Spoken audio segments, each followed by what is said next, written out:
Hello friends, welcome back to my channel एक्स कॉटरी। मैं हूं आपका फ्रेंड एडवोकेट कैलाश और आज हम बात करने वाले हैं जो आखिर आप इंटरनेशनल ट्रेडमार्क कैसे ले सकते हो। जैसे कि आपने कई सारे ट्रेडमार्क ऐसे देखे होंगे, जैसे कि आपका याहू या फेसबुक, एडिडास, नाइकी, ये जितने भी बड़े ब्रांड हैं, जो कि मैंने बैकग्राउंड में थोड़ा सा पिक्चर ले रखा है, आपको थंबनेल में दिख रहा होगा। ये जितने भी बड़े ब्रांड हैं, इनका रजिस्ट्रेशन कैसे होता है और साथ ही आप कैसे एक ब्रांड इमेज बना सकते हो। और अगर आपको लगता है जो आप एक ब्रांड इमेज बन सकते हो या बनने वाले हो, तो अपने नाम को कैसे सिक्योर करें वर्ल्ड वाइड, कैसे इंटरनेशनली अपने नाम को सिक्योर करें, आज हम इस वीडियो के अंदर ये सारी बातें जानने वाले हैं। तो आप इस वीडियो को लास्ट तक देखें, ताकि कैसे रजिस्टर करना है, कितना फी की रिक्वायरमेंट है, कैसे प्रोसेस फॉलो करना है, किन डॉक्यूमेंट्स की रिक्वायरमेंट है, क्या वो स्टेप्स फॉलो करने हैं, वो सारी बातें, साथ ही WIPO World Intellectual Property Organization के बारे में भी आज हम इस वीडियो के अंदर समझने वाले हैं। ये जो पूरा प्रोसेस है, ये मैंने इस वीडियो के अंदर कवर कर रखा है, तो इस वीडियो को आप लास्ट तक देखें ताकि वो सारी बातें आपको पता चल पाए, आप उसके बारे में जान पाओ, समझ पाओ। तो चलिए स्टार्ट करते हैं और समझते हैं। पहला चीज, हाउ टू रजिस्टर ट्रेडमार्क। देखिए, इसमें जो फर्स्ट चीज है वो मैं as a registered trademark agent in India इसलिए मेंशन कर दिया क्योंकि आप इसी के थ्रू जाएं तो वेल एंड गुड है, क्योंकि अगर आप खुद से करना चाहते हैं तो उसमें और ज्यादा परेशानियां हैं। तो जिसके कारण अब थोड़ा हम समझ लेते हैं कि कैसे करें। How to register a trademark worldwide. You can not file one single trademark that cover the entire world. ये क्या कह दिया मैंने? एक्चुअल में यहां पे मैंने मेंशन किया जो आप अपना ट्रेडमार्क इंटरनेशनल ट्रेडमार्क में कैसे रजिस्टर कर सकते हो, वर्ल्ड वाइड कैसे ले सकते हो। जो आपका वर्ल्ड इंटेलेक्चुअल प्रॉपर्टी ऑर्गेनाइजेशन है, पूरे वर्ल्ड के लिए है। देखिए, है, मैं मानता हूं, लेकिन WIPO के अंदर भी वो सारी कंट्री कवर नहीं होती। मोस्टली 130 कंट्रियां जो हैं वो इसमें कवर आती हैं। वर्ल्ड वाइड जो है 130 कंट्री जो है वो आपका WIPO के अंदर कवर है। मोस्टली ट्रेड जो है वो इन्हीं से हो रहा है। इसमें इसके अलावा जितनी भी छोटे छोटे कंट्रियां हैं वो इन्वॉल्व नहीं है। तो मोस्टली जब ट्रेड इसी से हो रहा है, जब हमारा 95% ट्रेड जो है ये कवर हो गया, तो 5% से हमें उतना इफेक्ट नहीं पड़ता। इसीलिए हमने उसे WIPO का रजिस्ट्रेशन बताया, जिससे कि आपको वर्ल्ड वाइड जो इंटरनेशनली ट्रेडमार्क का रजिस्ट्रेशन है वो मिल जाएगा और उसके कारण आप उसे डिफेंड भी कर सकते हो दूसरी कंट्री में भी। और जब कभी भी ऐसी कंट्री में 130 के अलावा अगर आप किसी डिफरेंट कंट्री में आप इन्वॉल्व करने जा रहे हो, अपने बिजनेस को वहां इंट्रोड्यूस कर रहे हो, तो वहां आपको सेपरेट लेना होगा। लेकिन 130 में ही आपका सब कुछ इन्वॉल्व है मैक्सिमम। तो इसलिए यहां पे मैंने लिखा जो trademark that cover entire world, ये पॉसिबल नहीं है, यू कैन नॉट फाइल। ठीक है, लेकिन because no worldwide trademark system exist, कोई पूरे वर्ल्ड का जो है वो सिस्टम नहीं है, 130 कंट्री का है, इसलिए हम पूरे वर्ल्ड वाइड के लिए नहीं कह सकते अभी फिलहाल। However you can secure protection in a multiple country to two routes. दो रूट्स के तहत आप जो है अपने ट्रेडमार्क का मल्टीपल कंट्री में रजिस्ट्रेशन कर सकते हैं। तो वो क्या रूट्स हैं, इसके बारे में समझ लेते हैं। पहला तो रूट 1 है जो act international application via Madrid protocol through India most common है। आप मैड्रिड प्रोटोकॉल के तहत जो ये WIPO का है मैड्रिड प्रोटोकॉल, जिसमें कि 130 कंट्री हैं इन्वॉल्व, इसके अकॉर्डिंग आप जो है फाइलिंग कर सकते हैं। या फिर दूसरा रूट क्या है, direct national filing, country by country आप फाइलिंग कर लें। या तो फिर आप इस रूट में इन्वॉल्व हो जाएं जहां पे आपने सिंगल फाइलिंग किया WIPO के अंदर, वर्ल्ड इंटेलेक्चुअल प्रॉपर्टी ऑर्गेनाइजेशन के अंदर, और वहां से आपने रजिस्ट्रेशन ले लिया। क्यों? क्योंकि ये जो 130 कंट्री हैं वो मैड्रिड प्रोटोकॉल के अंदर आते हैं। इसमें ही 130 कंट्री हैं, इसके अलावा और भी जो कंट्रियां हैं वो इसमें नहीं कवर, उन्होंने अपना इंट्रोडक्शन किया है या वो इसमें नहीं आए हैं अभी तक। तो इसलिए 130 कंट्री ही है जो कि मैक्सिमम ट्रेड में इन्वॉल्व रहा करती हैं, मैक्सिमम ट्रेड में वो इन्वॉल्व रहा करती हैं। तो उन्हीं कंट्रीज का जो है इसमें नाम है। तो ये दो रूट हैं, चाहे तो आप कंट्री बाय कंट्री कर लें या फिर आप इंटरनेशनली एक एप्लीकेशन दें जिसके अकॉर्डिंग आप कर लें। अब देखते हैं, दोनों रूट को समझते हैं सिंगल करके। Since India is a member of Madrid protocol. You can file an international application through, कैसे करेंगे? Indian trademark registry office of origin. पहले तो आपका इंडिया में आपने चाहे तो अपना फॉर्म फाइल कर रखा हो रजिस्ट्रेशन के लिए, या फिर आपके पास जो है वो रजिस्टर्ड होना चाहिए, ठीक है, ये भी हम समझेंगे यहां पे। दूसरा WIPO वर्ल्ड इंटेलेक्चुअल प्रॉपर्टी में फाइल करेंगे, और selected the multiple married member country, और वहां पे सेलेक्ट करेंगे जो कितने मेंबर ऑफ कंट्री के में आप अपना अप्लाई करना चाहते हैं, ठीक है। देखिए ये रिक्वायरमेंट क्या है for filing Madrid application? You must have one of the following in India. You must have following in India, क्या?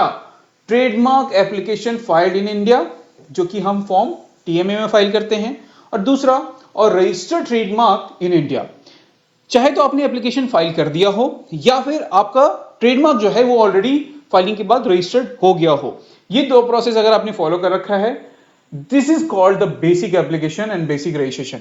ये हो गया आपका फर्स्ट स्टेप, जिसे कि कहा गया है जो आपने अपना बेसिक स्टेप, बेसिक एप्लीकेशन जो है वो फाइल कर रखा है, ये है requirement.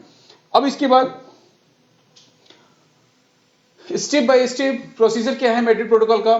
File and trademark in India, पहले तो हमने फाइल कर दिया। After receipt of the application number, file MM2 form और फॉर्म फॉर मैड्रिड, ठीक है। आप क्या फॉर्म फाइल करोगे? आप पहले आपने TM फाइल किया, TMA फॉर्म, उसके बाद आपने MM2 फॉर्म फाइल किया, ठीक है। Submit the application through Indian trademark registry IP India, okay, and IP India certify the application and forward its to WIPO। ये एप्लीकेशन सबमिट कहां हुआ? इंटेलेक्चुअल प्रॉपर्टी के जो ऑर्गेनाइजेशन का जो ट्रेडमार्क का जो रजिस्ट्री है उसके पास हमने सबमिट कर दिया MM2 फॉर्म फाइल करके, जो कि आप किसी एजेंट के थ्रू आपने फाइल करा लिया, ठीक है। उसके बाद आप पहुंच जाते हो यहां पे, ठीक है। जब आपने ये करा लिया तो IP इंडिया जो इंटेलेक्चुअल प्रॉपर्टी इंडिया की जो डिपार्टमेंट है वो सर्टिफाई करेगी application and forward its to WIPO। और किसे फॉरवर्ड कर देंगी? वर्ल्ड इंटेलेक्चुअल प्रॉपर्टी ऑर्गेनाइजेशन के डिपार्टमेंट को, ठीक है। WIPO check the formalities and publish its in WIPO gazette, ठीक है। ये सारे फॉर्मेलिटीज को चेक करके उसके बाद इसे पब्लिश कर देंगे। फिर WIPO send the request to all designated country. अब क्या हो गया? हमारा बस फाइलिंग क्या था? MM2 का फॉर्म हमने फाइल कर दिया, उसके बाद सारे प्रोसेस कौन फॉलो कर रहा है? WIPO के द्वारा सारे प्रोसेस फॉलो किए जा रहे हैं। Each country examine the application under its national law, और if accepted the protection is granted in each individual country. हमने एक फॉर्म फाइल किया WIPO के अंदर, उसके बाद WIPO की जिम्मेदारी क्या है? उन्होंने सारी कंट्री में वेरिफिकेशन करके सारी कंट्री में भेज दिया एप्लीकेशन को, और वहां पे जो कंट्री की अपनी एग्जामिनेशन के प्रोसीजर हैं उसके अकॉर्डिंग वो उसको वेरीफाई करेंगे और उसे फिर प्रोटेक्शन दे देंगे अपने कंट्री के अंदर। तो एडवांटेज क्या है मैड्रिड प्रोटोकॉल का? जो है वो एडवांटेज क्या है हमारा? सिंगल एप्लीकेशन फाइल होता है मल्टीपल कंट्री के लिए, ठीक है। दूसरा, सिंगल लैंग्वेज में फाइल होगा। आपको ऐसा नहीं है जो आप अगर चाइनीज आपको आना चाहिए, क्योंकि अगर आप चाइना में फाइल कर रहे हैं तो चाइनीज लैंग्वेज आए, जापान में फाइल कर रहे हैं तो जापानीज लैंग्वेज आए। तो मल्टीपल लैंग्वेज नहीं, आपको सिंगल लैंग्वेज में फाइल करना है, इंग्लिश के अंदर। फिर single set of fee paid to the WIPO। एक बार ही अमाउंट पेमेंट करना है आपको, सिंगल अमाउंट पेमेंट करना है। ये नहीं जो आपको हर स्टेट में हर कंट्री के लिए आपको अलग अलग देना पड़ रहा है, या आपको पता नहीं है, फिर उस कंट्री का डिमांड आ रहा है उसके बाद आप पेमेंट कर रहे हो, ऐसा कुछ नहीं है। आपने सिंगल टाइम में पेमेंट कर दिया। फिर सेंट्रलाइज मैनेजमेंट है, renewal, modification and address change. अगर आपको कुछ भी चेंज कराना है इसमें, चाहे एड्रेस चेंज कराना हो या मॉडिफिकेशन कराना हो या फिर उसका रिन्यूअल करना हो, क्योंकि 10 इयर्स के लिए वैलिड होते हैं। अगर आप इंडियन ट्रेडमार्क के अकॉर्डिंग देखें तो इंडियन ट्रेडमार्क इंडिया गवर्नमेंट के अंदर जो ट्रेडमार्क रजिस्ट्री है उसमें अगर आपने कोई ट्रेडमार्क फाइल किया है तो उसका रिन्यूअल आपका एवरी 10 ईयर होता है।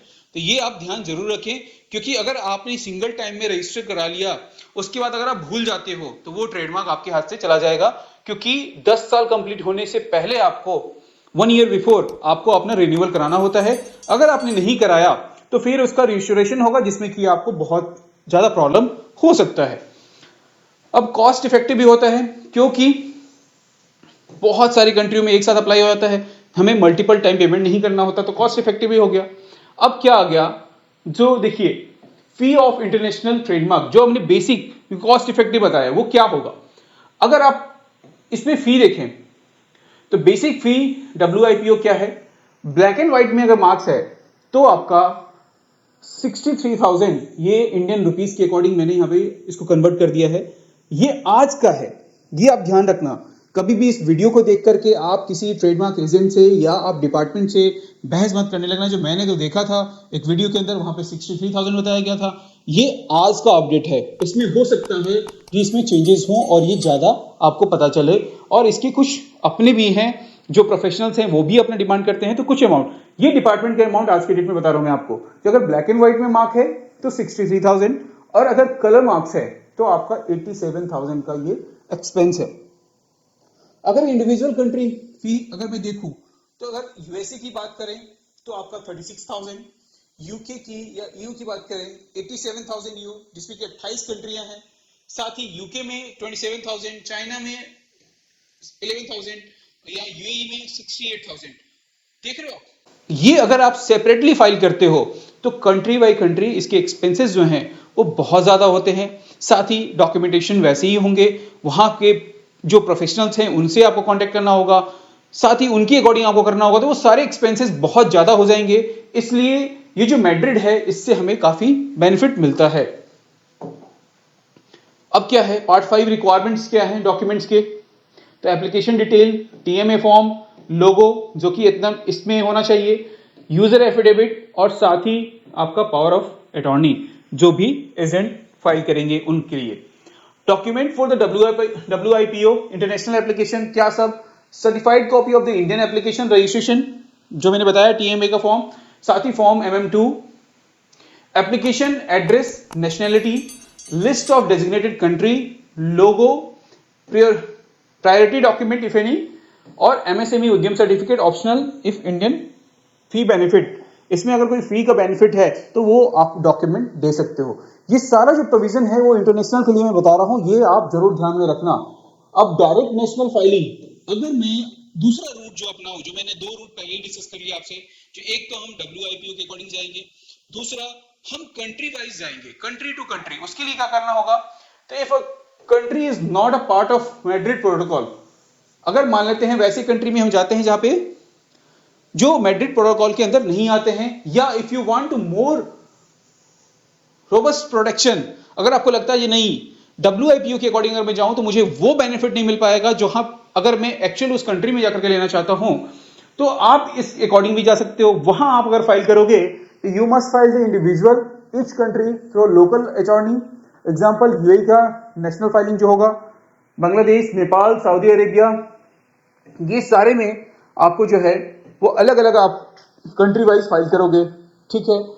तो मैड्रिड जो प्रोटोकॉल है ये एक फास्टेस्ट जो है आपका रूट है, साथ ही ये मोस्ट कॉस्ट इफेक्टिव है आपका, और जो कि आपका ट्रेडमार्क का प्रोटेक्शन देता है मल्टीपल कंट्री में थ्रू अ सिंगल एप्लीकेशन। देख रहे हो आप, जो आपको एक सिंगल एप्लीकेशन के थ्रू आपको मल्टीपल कंट्री में जो है वो प्रोटेक्शन मिल जाएगा। ये पूरा प्रोविजन रहा, ये पूरा डिटेल रहा WIPO का जो कि मैंने आपको बताया है। अब इसमें अगर आपको इससे रिलेटेड अगर कोई आपके मन में कोई क्वेश्चन रह गया है, कुछ पूछना है आपको, तो आप मुझे कमेंट करके पूछ सकते हैं। और अगर आपको रजिस्ट्रेशन लेना है या आप किसी भी तरीके का इसमें अपना प्रोटेक्शन चाहते हैं WIPO के अंदर, आप जो डिस्क्रिप्शन में जो भी डिटेल दिए गए हैं उसके अकॉर्डिंग आप हमारी टीम से कांटेक्ट कर सकते हैं, वहां से आपको सपोर्ट जरूर मिलेगा। बाकी ये पूरा डिटेल है। आपको ये इन्फॉर्मेशन कैसा लगा, वीडियो पसंद आए वीडियो को लाइक करें, चैनल को सब्सक्राइब कर लें ताकि इस तरह की इन्फॉर्मेशन या इस तरह की इन्फॉर्मेटिव वीडियो आप तक सबसे पहले पहुंच पाए। Thank you so much.